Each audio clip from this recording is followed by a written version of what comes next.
Hola, buenas tardes a todos. Quería, en primer lugar, pues agradecer al CAN y al Centro Andaluz de Medicina del Deporte y al Instituto Andaluz del Deporte que me den la oportunidad de estar esta tarde con ustedes hablando sobre lesiones. También quería expresar mi solidaridad con todos aquellos que están sufriendo las consecuencias del COVID y tener una mención especial de gratificación o de recuerdo a los que ya no están con nosotros, pero también a todos aquellos que nos están cuidando y protegiendo de esta situación tan delicada. Hoy, jueves de feria, a mí quién me iba a decir que iba a estar con ustedes esta tarde hablando de lesiones, confinado y a través de online hablando de esto. Pero bueno, son las circunstancias e intentemos adaptarnos lo mejor posible a ellas. Bien, pues en estos momentos de crisis vamos a aprovechar la circunstancia y vamos a aprovechar la oportunidad para hablar sobre lesiones y no la típica charla sobre cómo medidas bastante conocidas se pueden aplicar a prevención de lesiones, sino cómo podemos, a través del conocimiento de algunos conceptos básicos, aplicarlo a la prevención de lesiones musculares y tendinopatías.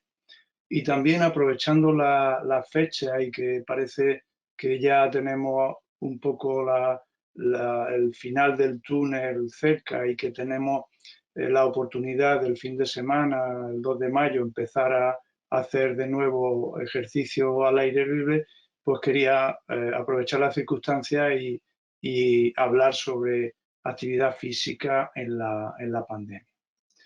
Fíjense ustedes que hasta hace muy poco tiempo, en el proceso en el que hacíamos el recorrido entre la lesión y la recuperación de esa lesión, hasta hace muy poco tiempo nos centrábamos en este lado de la balanza, en el control de los síntomas, es decir, principalmente controlar el dolor y mejorar aquellos síntomas que presentaba el deportista lesionado. Sin embargo, tenemos que ir cambiando de estrategia y, por tanto, de todo lo que rodea a ese conjunto de conocimientos que entendemos todos, estamos de acuerdo en aplicarlo para poder avanzar en este tratamiento de la lesión. Y me refiero a que últimamente lo que más énfasis ponemos en el tratamiento de la lesión, especialmente del deportista y especialmente cuanto más de élite es en una recuperación completa de su función, en una reparación de los tejidos lesionados y, si es posible, que muchas veces lo es, la regeneración de esos tejidos. Es decir, que la lesión no suponga ninguna merma a la función y a la estructura que se ha lesionado. En este sentido, si nos vamos a conceptos básicos relacionados con la lesión muscular, pues debemos de entender que a partir de una serie de mecanismos que desencadenan la lesión muscular, muchas veces de ellos mecánicos, pero también por otros bioquímicos, pueden estar fatigando a ese músculo y se va a producir lo que nosotros entendemos como lesión y que se inicia precisamente con un proceso de inflamación en el cual primero acuden una serie de células, se produce una serie de liberación de sustancias que van a generar un proceso inflamatorio en la zona, pero también tiene una importancia crucial en la puesta en marcha de las siguientes etapas, que es la de regeneración y de remodelación, de manera que estos procesos inflamatorios son los que ponen en marcha o ponen de camino a la zona lesionada, a la célula miogénica y a la recuperación completa de ese músculo lesionado. Pero tengamos en cuenta que hay factores que pueden influir esa evolución y que si nosotros alteramos esos procesos inflamatorios, por ejemplo, la alteración de la prostaglandina E2, que es un mediador muy importante, que si está presente el músculo se regenerará adecuadamente, pero si no, podrá incluso no recuperarse y generarnos problemas, pues simplemente con la presencia de esa o la alteración de la función de esa prostaglandina podemos tener problemas. Otro concepto importante es que el músculo no es solamente una estructura contráctil que mueve las palancas de nuestro organismo. Tiene una serie de mediadores, de factores de crecimiento, de interleuquinas, de sustancias muy variadas que tienen funciones a muy diversas estructuras y pueden ser y son las que poco a poco vamos descubriendo como mediadoras de todos esos beneficios que conocemos de la práctica de ejercicio físico a través de las funciones neuroendocrinas que desarrolla el músculo en otros tejidos y que son muy beneficiosas para nuestra salud. Debemos de integrar estos conceptos en la recuperación de nuestras lesiones para de esa forma poder aportar nuevos mecanismos o nuevas estrategias de tratamiento. Por tanto, si conocemos esas funciones en profundidad, conoceremos que los procesos regenerativos son influenciables, el músculo podemos influir para bien y para mal en esa recuperación. Tendremos que conocer en qué momento de ese calendario de inflamación, regeneración y recuperación estamos. Tenemos que tener en cuenta esos tiempos para aplicar o no unos determinados tratamientos y también tenemos que conocer qué se necesita para recuperar bien para que esas funciones de regeneración se realicen adecuadamente para poder influenciarlas de una forma positiva. De manera que factores de crecimiento derivados de la insulina como el IGF-1 pues puedan hacer su función adecuadamente para contribuir a una buena recuperación de ese tendón, de ese músculo, perdón. El tendón le ocurre lo mismo. Un tendón sano difiere de un tendón patológico en muchos aspectos, entre ellos pues, la estructura y la organización de una célula muy importante, que son los fibroblastos, que son los encargados de recuperar o de regenerar ese músculo. Cuando tenemos un daño en el tendón, no están bien organizados, están no distribuidos homogéneamente y además están engrosados, hay unas alteraciones en el tendón y aparecen vasos, aparecen fibras de colágeno que no deberían estar ahí, como la fibra de colágeno tipo 3, y además esas fibras presentan una estructura o un ordenamiento estructural peor. Todo esto significa que hay un fracaso en los procesos regenerativos cuando llegamos a esa situación. Pero vamos más allá. Nos está ocurriendo con el tendón lo que ya hemos avanzado mucho más en el músculo, pero hay una serie de estructuras histológicas a nivel del tendón, como pueden ser el descubrimiento de conexiones entre las células que van a regenerar los tendones, como son los fibroblastos. Sabemos que hay uniones Nexus o uniones GAP que comunican una célula con otra y son proteínas que están interconectando fibras y tenemos conocimiento histológico de que hay determinados sensores en la misma dirección que la fibra de colágena o la fibra tendinosa que realizan funciones de conexión entre las células, de manera que estímulos beneficiosos o perjudiciales pueden ser aplicados a estos niveles. También conocemos la interrelación tan estrecha que hay de las fibras nerviosas con las fibras de colágeno a nivel de las estructuras tendinosas. Esto es muy importante porque cuando estamos aplicando determinados tratamientos, estamos influyendo sobre todas las estructuras y tendremos que ser conscientes de que si esa estrategia de tratamiento que estamos realizando son adecuadas o no. También es muy importante saber en este campo del tendón que tanto el defecto como el exceso de ejercicio puede ser perjudicial para el tendón. Tenemos todos muy asumido que cuando el tendón lo sobrecargamos, eh, se lesiona, pero lo tenemos menos claro que cuando un tendón lo dejamos sin carga, también eso supone un factor de riesgo para padecer alguna tendinopatía.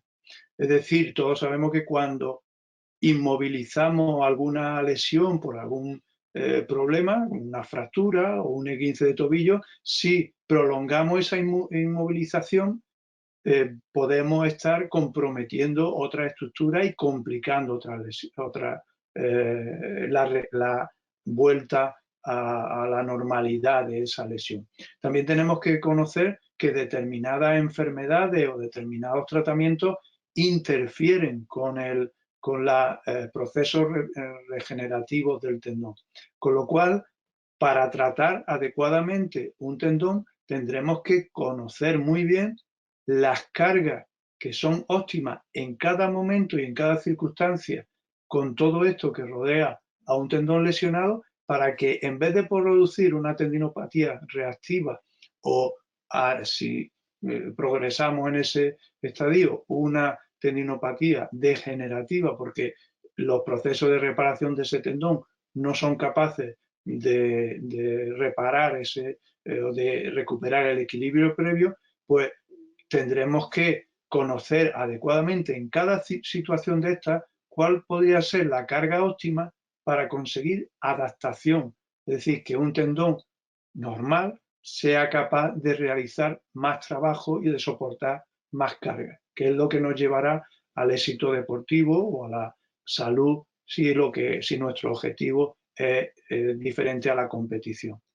Por tanto, empezar por saber que el tendón no solo es la unión del músculo al hueso, que los procesos de reparación, al igual que ocurre con el músculo, también son influenciables y que el ejercicio va a ser muy importante, pero que también los tratamientos médicos, los tratamientos físicos o, por ejemplo, la temperatura, que el ejercicio siempre eleva la temperatura en el tendón y esa elevación de temperatura dificulta todos estos procesos de regeneración, con lo cual también es muy importante que después de un exceso de ejercicio o de un ejercicio podamos volver a una temperatura adecuada de forma lo más rápido posible. Pero también la estructura o la disponibilidad de determinadas sustancias a nivel de la matriz extracelular puede ser muy importante y, como he dicho, los estímulos mecánicos son imprescindibles, pero debemos de conocer su efecto. Por lo tal, todo esto nos lleva a un tratamiento individualizado de estas lesiones. Si esos conceptos, de una forma muy breve y muy elemental para hacerme entender por todos, los aplicamos de una forma plástica a la lesión muscular, podemos encontrarnos distintas aplicaciones.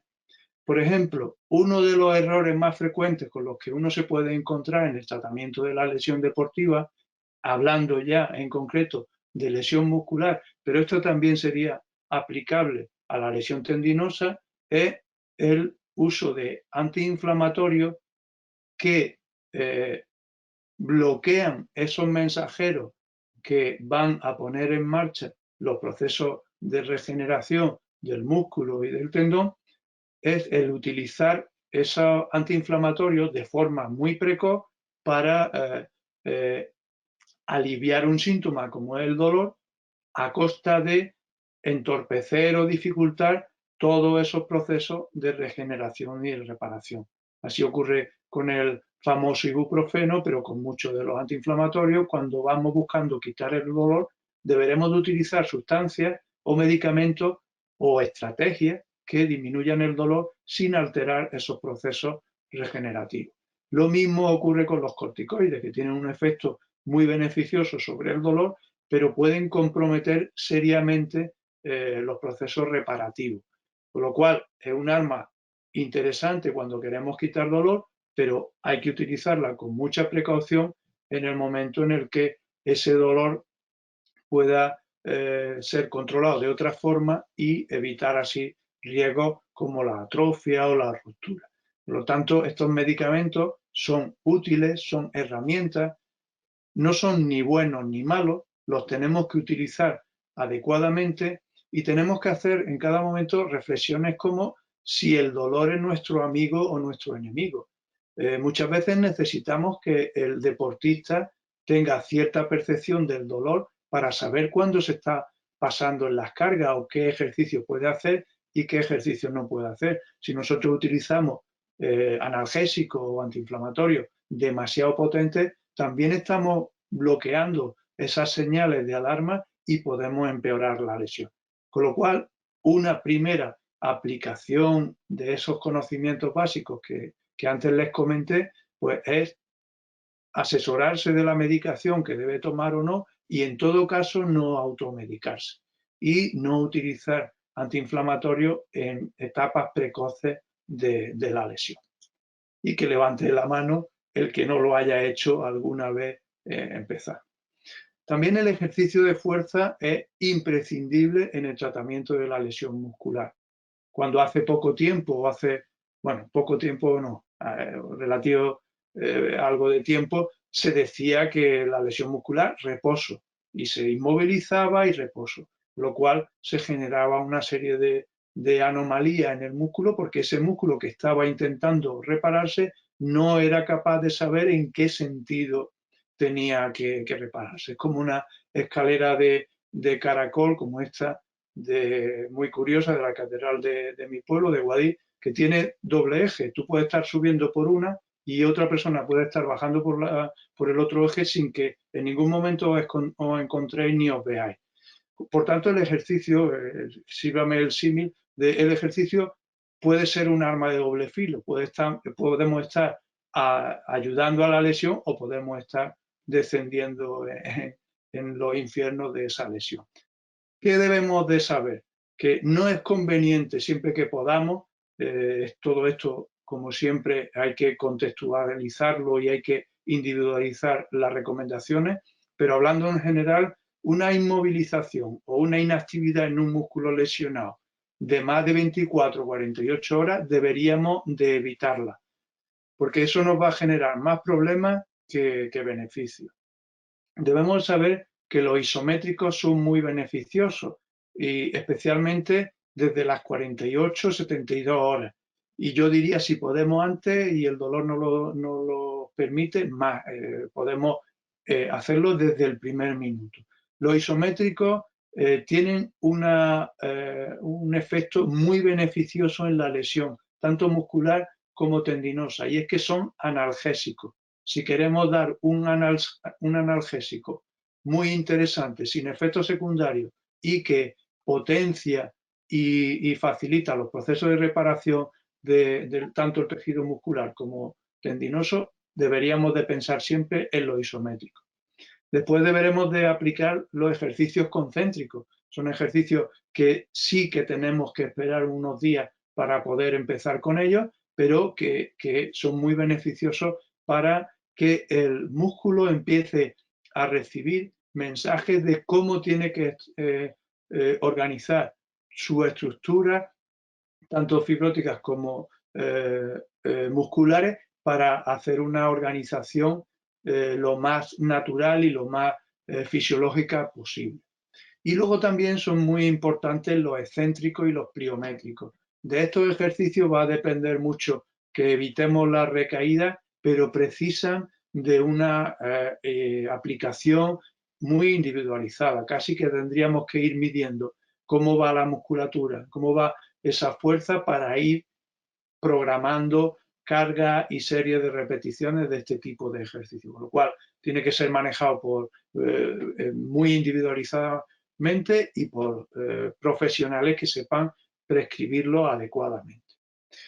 Y también la vuelta a la práctica deportiva tendremos que tener en cuenta que la fuerza es crucial, pero también los criterios estructurales, que la lesión esté adecuadamente reparada, porque dependiendo de dónde asiente esa lesión muscular, si afecta fascia, si afecta solamente a fibras musculares, si afecta a la unión musculotendinosa, puede tener más problemas que si afecta a otras zonas.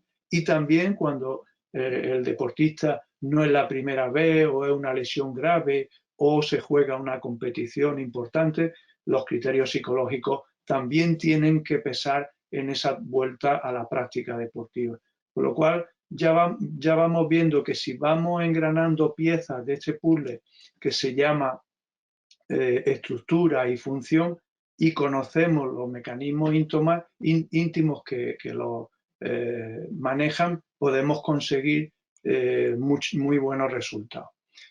Otro les vengo nombrando en relación a la matriz, a la lesión muscular, la matriz extracelular. En la matriz extracelular está demostrado que a disposición de esas células que van a poner en marcha los procesos regenerativos del músculo, debe de tener una serie de nutrientes estructurales, de vitaminas clave o de nutrientes energéticos que juegan un papel muy beneficioso en esa recuperación. Y si faltan, pues dificultan la recuperación.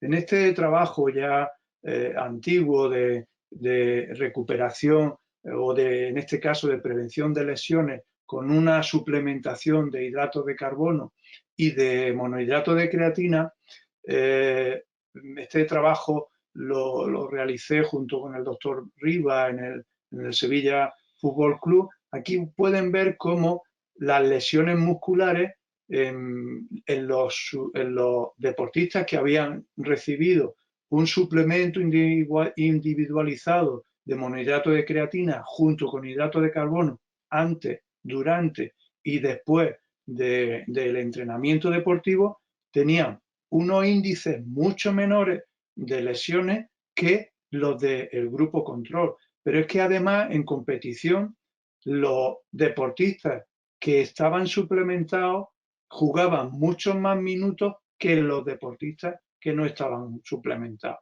Por lo cual ya ven cómo con conocimiento científico se puede aplicar con base, suplementos o nutrientes para mejorar la recuperación del músculo.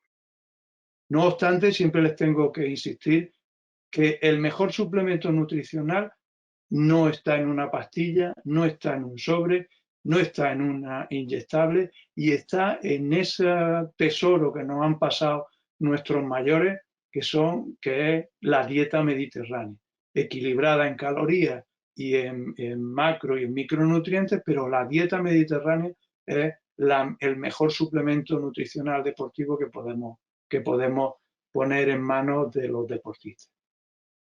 Por tanto, resumiendo lo aplicable al músculo de esa introducción que le hice, pues que necesitamos respetar los tiempos de recuperación, que es importante no automedicarse, que la dosificación del ejercicio es muy importante, respetar los tiempos, respetar las cargas, respetar los reposos y respetar los tipos de ejercicio, y que tenemos que ser muy, muy cuidadosos porque una mala recuperación implica una recaída porque generamos problemas más difíciles de solucionar, como son cicatrices fibróticas, malas uniones de los sextos musculares, malas reparaciones, que a la larga son los típicos deportistas que van rompiéndose una y otra vez de su fibra muscular. Todo eso no lo puede hacer un único profesional. Precisa un tratamiento multidisciplinar en el que esté implicado el médico, el fisioterapeuta, el redactador, el licenciado en ciencia de la actividad física y el deporte, el técnico deportivo, el nutricionista, el psicólogo, un montón de profesionales que ayudan a recuperar esa lesión. Nunca me cansaré de decirlo y los que ya me conocen saben que soy muy pesado en estas cosas. Si aplicamos ese mismo esquema en los tendones, que son, digamos, si las lesiones musculares son muy frecuentes, las tendinopatías son muy prevalentes, son el auténtico calvario de los deportistas y de los profesionales que nos encargamos de tratar la recuperación de la lesión deportiva porque son muy complicadas de tratar. Tienen unos objetivos, ahí les marco algunos objetivos del tratamiento, pero básicamente el problema que tenemos aquí es que el tendón necesita de la aplicación de fuerza para que sus procesos de reparación sean adecuados, pero como ya les dije en la introducción, esas dosis de ejercicio los tenemos que individualizar muy mucho. En primer lugar, lo que tenemos que hacer es corregir las causas. Si nosotros tenemos una zapatilla demasiado desgastada, por mucho que hagamos fisioterapia, hagamos otras cosas, si no sustituimos esa zapatilla, pues vamos a seguir lesionando nuestro tendón. También tendremos que controlar el dolor. Si tenemos dolor, difícilmente vamos a poder realizar ningún otro tipo de tratamiento, y en ese control del dolor insistirle en la aplicación de ejercicios isométricos como algo muy positivo.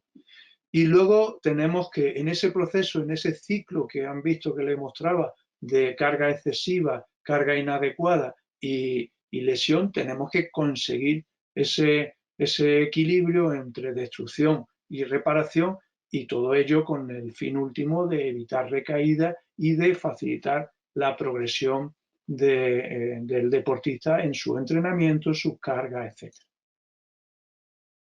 En cuanto al ejercicio, que es muchas veces el más olvidado de los tratamientos de la tendinopatía, tienen que tener muy claro que cualquier tipo de ejercicio va a mantener el tendón sano, ayuda a su regeneración y que también aumenta la temperatura, con lo cual tendremos que tomar medidas preventivas cuando hemos trabajado un tendón y máxime cuando está lesionado, y que necesita, cuando aplicamos ese ejercicio, que realicemos una nutrición y un descanso adecuado. De nada nos sirve hacer muy bien todos los ejercicios, hacer muy bien toda la fisioterapia, si luego el deportista no se nutre adecuadamente.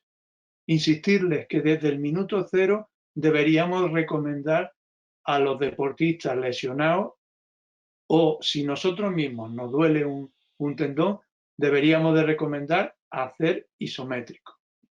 Los concéntricos son ejercicios muy positivos en la lesión tendinosa, y deberemos de hacerlo en fases ya subagudas, y debemos de hacer una progresión según la tolerancia. Y lo mismo con los excéntricos, lo que les comenté con ocasión de la lesión muscular. Necesitan individualizar las cargas y tenemos que ser casi día a día, medir cómo va nuestro deportista y en ese momento programar las cargas de ejercicios excéntricos o pliométricos que es capaz de tolerar ese deportista en esa situación. En cuanto a los nutrientes, a los nutracéuticos o medicamentos, tengo que decirles que en cuanto a nutrición y tendón hay poca evidencia. Hay evidencia cuando hay situaciones de una alimentación incorrecta o desequilibrada, personas con algún tipo de alimentación desequilibrada o difícilmente equilibrable, como pueda ser una, bueno, difícil no, pero que requiere unos conocimientos importantes de nutrición, como puedan ser dietas vegetarianas o deportistas en situaciones de temporales como el Ramadán, o con enfermedades de malnutrición. Pues todo ese tipo de patologías pueden hacer más indicable una serie de suplementos nutricionales. Básicamente la nutrición en relación con el tendón hay que prestarle mucha atención a que la fuente de proteína de nuestra dieta sea la adecuada, que sea de alto poder biológico, que sea nutrientes de alta calidad biológica, para que podamos aprovecharla adecuadamente. En este punto han surgido una industria que fabrica nutracéuticos, es decir, una serie de medicamentos con nutrientes que tienen efectos farmacológicos con el fin de tratar adecuadamente o esas situaciones en las que se necesita un plus, utilizar los conocimientos para aplicarlo o mejorar la recuperación. Tengan en cuenta que, fíjense, ahí he puesto los 5 más utilizados en el mercado actualmente, la variabilidad que hay en contenidos estructurales, proteicos, de vitaminas, de microelementos o de otros, incluso la posología. Tengan en cuenta esto, incluso, y también, no menos importante, los precios. Tenemos que saber muy bien los componentes, para qué lo queremos utilizar y si nuestro deportista necesita determinado suplemento o no para utilizarlo de forma adecuada, porque hay diferencias muy marcadas en cuanto a los componentes, con lo cual eso necesita profundizar. Y luego no nos debemos de olvidar en la prevención y tratamiento de las lesiones tendinosas en que tenemos que revisar el gesto deportivo, que tenemos que ver si el material deportivo es adecuado, que tenemos que valorar si hay tratamientos o enfermedades que nos predisponen a tener esas patologías y, por supuesto, y siempre, aunque esté totalmente asintomático, mantener un tratamiento, un trabajo preventivo del deportista.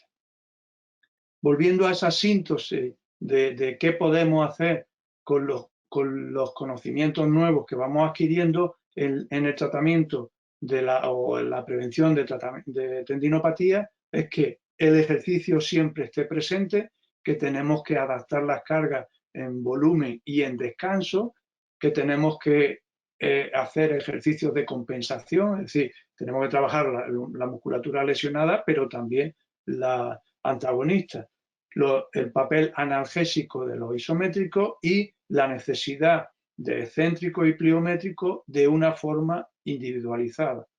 Que apliquemos siempre frío local después de todos esos ejercicios y que nos aseguremos de que nuestro deportista tenga esa nutrición equilibrada.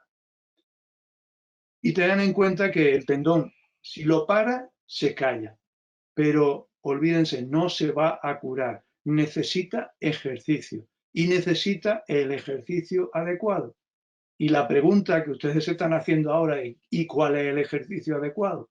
Pues, como siempre en estos casos, depende y es individual para cada deportista en cada situación de su lesión. Fíjense que todas estas estrategias de tratamiento las podríamos aplicar en el tratamiento de estas lesiones. Ejercicio, fisioterapia, sustancias pinchadas que a los médicos nos gusta mucho pinchar, medicamentos orales, en crema, en cualquier tipo de aplicaciones, por supuesto las cirugías, por supuesto otros tratamientos, y ya me faltaba espacio para poner aquí estudios biomecánicos, estudios psicológicos, etcétera, etcétera. Todo esto podemos necesitarlo para llegar a la recuperación al 100% de un deportista. Fíjense en este algoritmo de tratamiento de la lesión tendinosa, en el cual siempre termina en ese programa de prevención. Siempre tiene que pasar por el ejercicio, ya venga de cirugía, de una tendinopatía reactiva, de una tendinopatía degenerativa que responda bien, que responda medio bien o que no responda bien. Todo eso al final tiene que pasar por un proceso de prevención y de mantenimiento de ese tendón con salud, y todo eso pivota y se centra y se basa en el ejercicio. En estos tiempos en los que vemos los resultados que dan cuando nos ponemos los españoles a trabajar en equipo y todos a uno, pues insistir que el mejor tratamiento de la lesión deportiva es el que proporciona un equipo multidisciplinar, y que siempre empecemos por saber lo que tratamos, que haya lo primero un diagnóstico. ¿Cuántas veces sin saber lo que tenemos entre manos estamos tratando a un deportista y no sabemos ni decirle lo que tiene? Eso no puede y no debe de ocurrir. Se acerca el 2 de mayo. Ya sabemos que el 2 de mayo tiene un significado histórico y muy, muy importante en nuestra historia, pero también y muchas veces nos olvidamos del día siguiente, del 3 de mayo, que también tiene sus consecuencias. ¿A qué viene esto? pues perdónenme un poco la broma histérica, o histórica, perdón, en esta situación de pandemia, pero aprovechando de que en breve vamos a tener la oportunidad de poder realizar actividad física al aire libre y que no olvidemos, estamos en una pandemia, pues quería comentarle, al hilo también de la publicación por el Centro Andaluz de Medicina del Deporte, de una información creo que muy útil para los deportistas, para poder practicar con seguridad ejercicio cuando salgamos en esas circunstancias, pues quería comentarle una idea básica en esta línea. Lo primero es que la prioridad no es hacer ejercicio, no nos equivoquemos, no es salir ahora como un Miura a Puerta Gallola a comernos la plaza. La prioridad es la salud, pero la salud en general, no la nuestra, es la general, es la de todos. El no contagiarnos, pero también no servir de vector o de transmisor de esa enfermedad.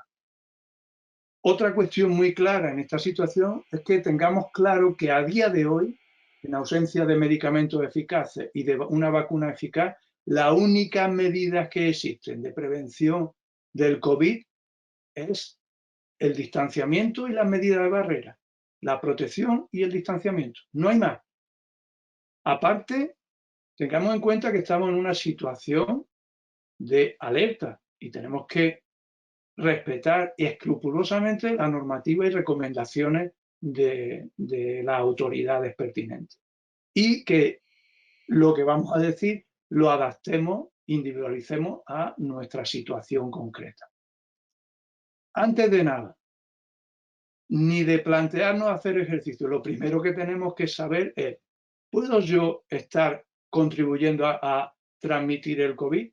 Es decir, tengo fiebre, tengo tos, tengo dificultad de respirar, he estado en contacto con alguien que luego me han dicho que tiene el virus, pues depende de si estoy en esa circunstancia o no, pues lo primero es plantearme si he estado en esa circunstancia, no hacer ejercicio, no salir de la casa y evitar ser un transmisor de esa enfermedad, aunque yo me encuentre asintomático.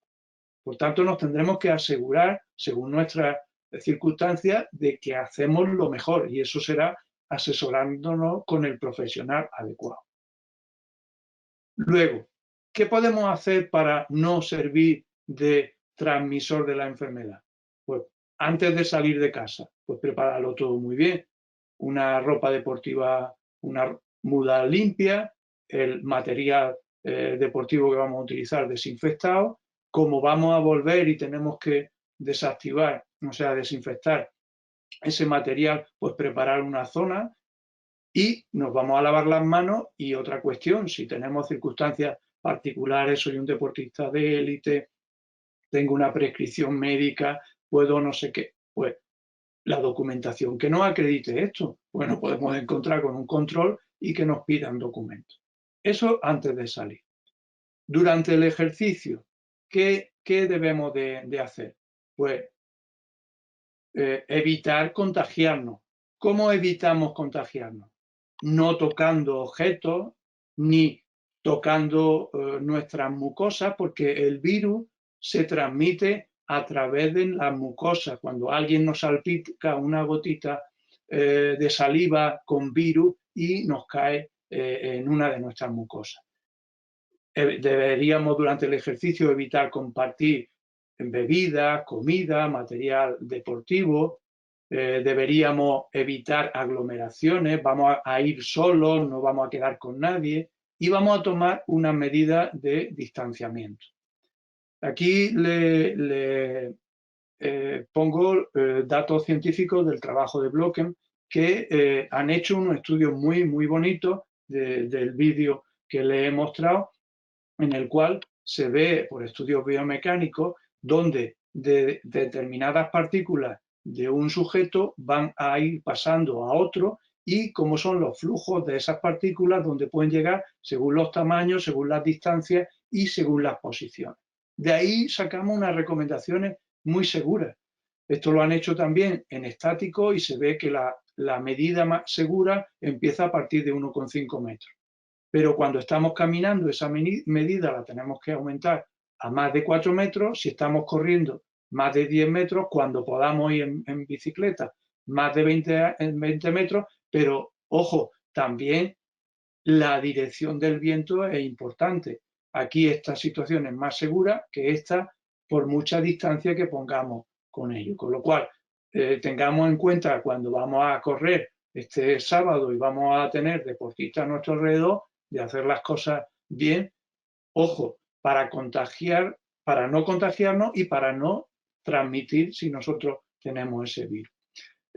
Aquí se muestran partículas que podrían ser de sudor, pero tengan en cuenta que de la saliva puede pasar al sudor, y el sudor no se ha demostrado que en el sudor, cuando nosotros tomamos muestras del sudor de la piel de un infectado por COVID, hasta ahora no se ha descubierto que ahí esté presente el virus, pero sí en la saliva, y de la saliva puede pasar al sudor, y el sudor, dependiendo de la distancia y de la posición que ocupemos, podemos transmitir, podemos, digamos, pasar esa partícula del virus. Y al volver a casa, como el almendro, aquí el almendro de Van Gogh, pues vamos a garantizar o vamos a asegurarnos de que no infectamos, o si llevamos alguna posibilidad de haber estado en contacto con el virus, pues vamos a tomar una serie de medidas para no pasárselo a los que conviven con nosotros. Lavamos las manos, desinfectamos el material deportivo, echamos la ropa a lavar, nos volvemos a lavar las manos y nos damos una ducha. Esto sería para deportistas sin otras patologías, pero evidentemente el ejercicio beneficia a muchas personas que tienen diabetes, que tienen hipertensión, sobrepeso, y en esas situaciones particulares también deberíamos de salir el sábado, a partir del sábado, a hacer algo de ejercicio al aire libre, porque es muy beneficioso. Pero, ojo, demos la prioridad a la salud. Si voy a correr más riesgos que beneficios, pues sigo haciendo el ejercicio en casa. ¿Qué factores? Si tengo factores de riesgo, como lo he comentado antes, pues me asesoro. Voy a valorar si, aparte, aquí no hemos hablado de mascarilla, de caretas, de vestimenta. ¿Por qué? Porque si el riesgo y el distanciamiento es mínimo, lo podemos obviar. Pero en estas situaciones sí deberemos de utilizar medidas de protección, ya no solamente de distanciamiento, sino de barrera. Tenemos que, en este caso, todavía ser más escrupulosos en ese distanciamiento, y tendremos que volver de una forma progresiva y adaptada a nuestras circunstancias a ese ejercicio. Y tengan en cuenta que no solo, que no todo es caminar o correr, o cuando podamos montar en bicicleta, que tenemos que hacer otra serie de ejercicios como los de estiramiento y de fuerza para mantener nuestra salud. Volviendo a ese folleto que ha publicado el CAM, pensemos que no es por nosotros ni por los nuestros, que también es por el bien de todos, que debemos de ser muy responsables y utilizar adecuadamente la oportunidad que se nos da a hacer deporte al aire libre, pero de una forma responsable. Para ir terminando, para llevar a casa, decirles que las lesiones tienen sus tiempos y que los tenemos que respetar, que no se nos puede olvidar el ejercicio, que un tratamiento de una lesión muscular o tendinosa, o yo diría de cualquier tipo, sin ejercicio es un mal tratamiento, que necesita un tratamiento multidisciplinar, y aquel como las confianzas, las distancias, las precisa. Ahí tienen mis datos de contacto por si alguno quiere hacer alguna consulta y tal. Y bueno, vamos a analizar ahora si hay alguna pregunta, y tenemos tiempo para ir bien, ¿vale? A ver, voy a ir revisando, como es lógico.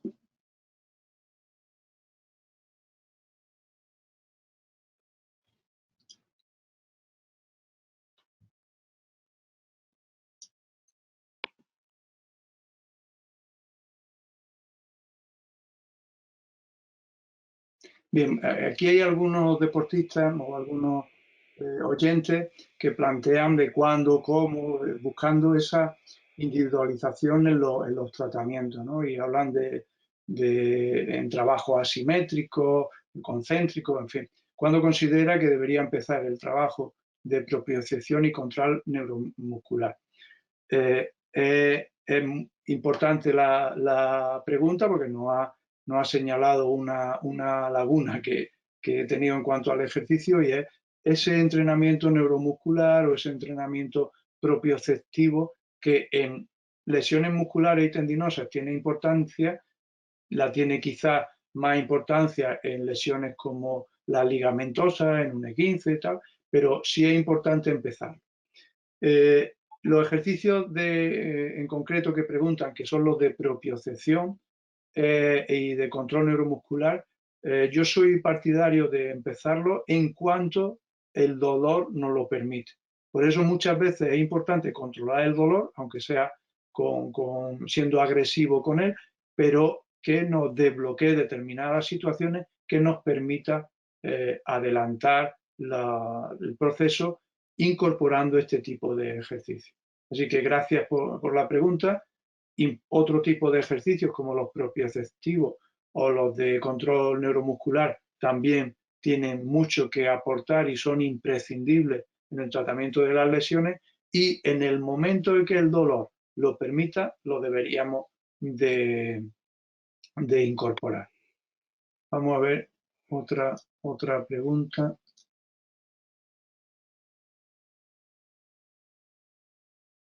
Vamos a ver, aquí hay una pregunta en la cual nos dicen si es importante la realización de un reconocimiento médico antes de retorno al deporte tras el confinamiento, como prevención de posibles lesiones. A ver, vamos a ser realistas. Si nosotros ahora decimos que de hacer un tratamiento, o sea, un reconocimiento a todo antes de ir a volver a hacer deporte, nos hemos perdido. No vamos a ser capaces de hacerlo. Solamente aquellos deportistas que hayan sufrido cambios importantes, que tengan alguna lesión, alguna molestia nueva o alguna circunstancia que no sea normal después de haber pasado el COVID, después de alguna circunstancia patológica, pues sí, deberán de, antes de volver a retomar su actividad física, consultar con el especialista, hacerse un buen reconocimiento y valorar en qué condiciones va a volver. Pero si no se dan esas circunstancias, se puede volver a una práctica deportiva como la que teníamos antes del confinamiento, eso sí, de una forma progresiva, pero también es importante decirlo que de una forma progresiva, es decir, que vayamos poquito a poco recuperando nuestra forma anterior y nuestra actividad anterior. Es que esto de ir pensando en cosas y mirando las preguntas es complicado. A ver si hay alguna otra pregunta. Sí.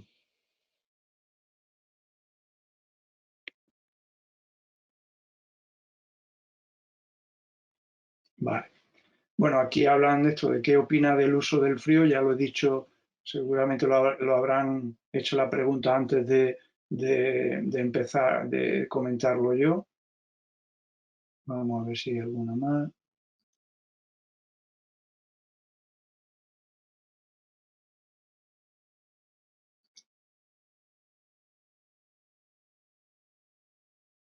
Y pues vamos a ver si hay aquí más.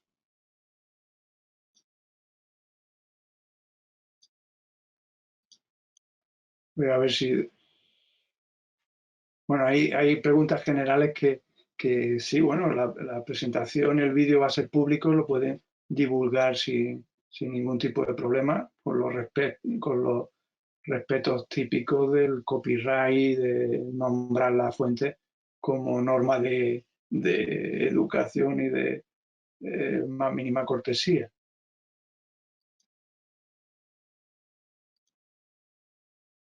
Bueno, pues, sí. damos con alguna más, porque ya son reiterativas o ya lo hemos comentado. O son preguntas particulares que luego intentaré responder, porque hablan de casos muy concretos y...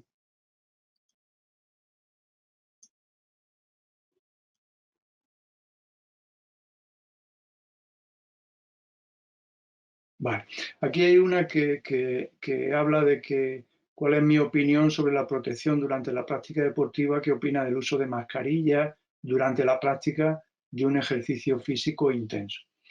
Yo creo que lo he comentado, pero no está mal insistir en este comentario que hacía. Y es que un momento, voy a cambiar.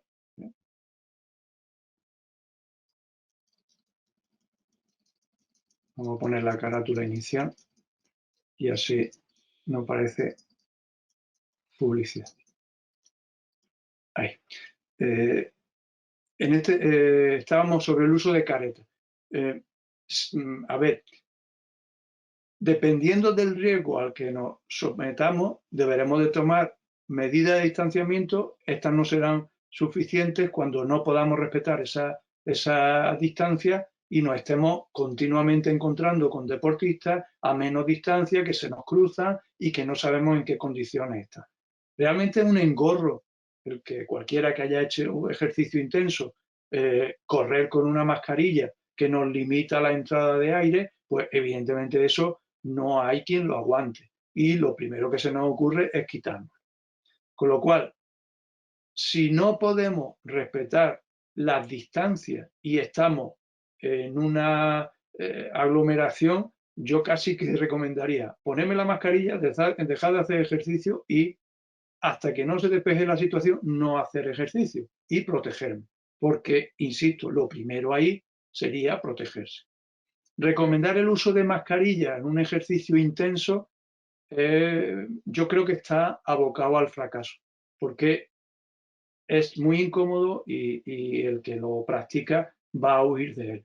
Pero sí es verdad que determinados deportistas o determinados, ya hablo de pacientes con factores de riesgo como puedan ser diabéticos, mayores, hipertensos, obesos, también embarazadas pueden hacer ejercicio moderado. Pues si van a salir a hacer ejercicio, ese tipo de ejercicio más moderado que no va buscando tanto el entrenamiento deportivo ni el rendimiento deportivo, sino que va buscando más el deporte para conseguir la mejora o el mantenimiento de la salud, pues ese tipo de pacientes sí le es más asequible hacer ese ejercicio con mascarilla y sí puede ser recomendable en esas circunstancias. Pero como pregunta la, el oyente, para ejercicio físico intenso, yo creo que puede estar bien teóricamente. En la práctica creo que no hay quien lo aguante y que por tanto lo que deberíamos de hacer, si las circunstancias no son propicias para hacerlo en condiciones, tener por delante la prioridad de nuestra salud, dejar el ejercicio en ese momento y esperar el momento adecuado para realizar el ejercicio con garantía. A ver.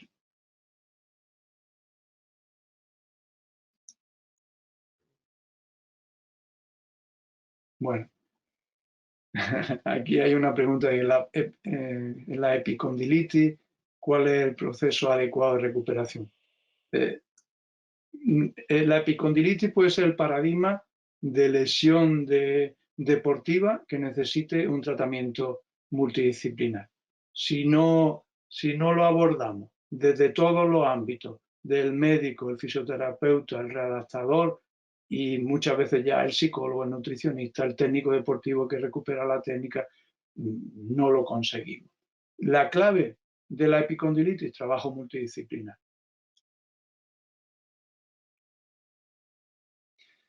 Ya entramos en otro tipo de cosas que son más de calentamiento, antes o después, es bueno calentar o no, siempre es bueno que haya un inicio de la actividad física progresivo, dependiendo del tipo de ejercicio, deberemos de hacer o no unos tipos de entrenamiento o de otros.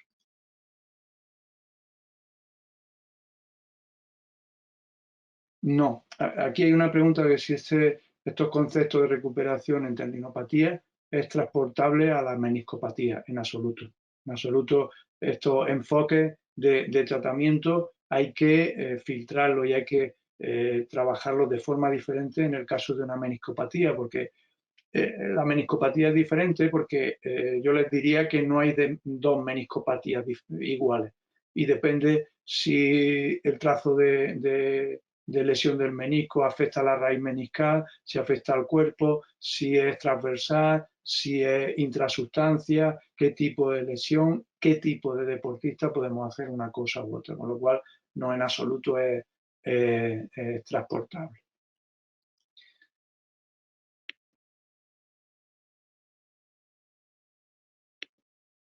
Vamos a ver si hay alguna más que no se repita, porque hay muchísimas, esto es increíble.